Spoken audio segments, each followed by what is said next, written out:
Well, I'm in the process of editing a title block drawing, and you may be able to see, if you look at the copyright notice here, that the text is not properly formed. If we pick the text, it's a block called copyright block. Its base point is in fact quite a long way away from where we are at the moment.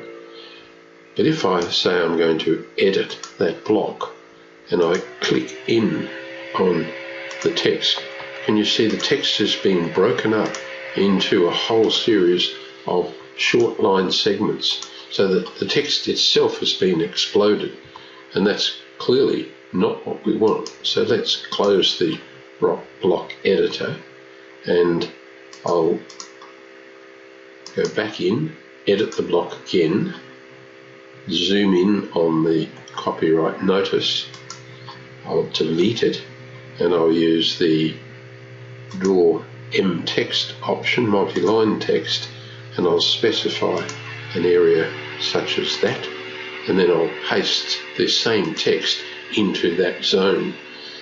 So now let's close the block editor.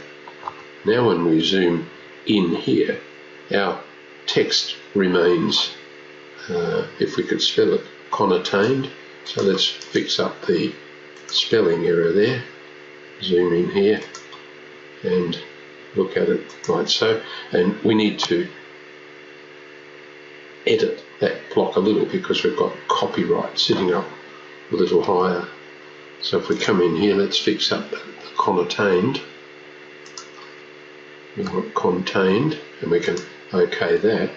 And I think then all we really need to do is to scale that block by maybe 0.8, and it should go in.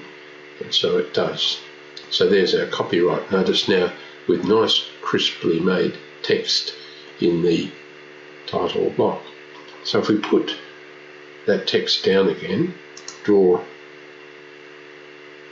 text and put it down here, let's try it ourselves. So we pick it, right click and explode, and then zoom in. There's our problem. When you explode text, it's broken up into a whole series of, in fact, polylines. The earlier one that we started with have been broken up into lines. So exploding text, certainly in a title block such as this, is fraught with danger.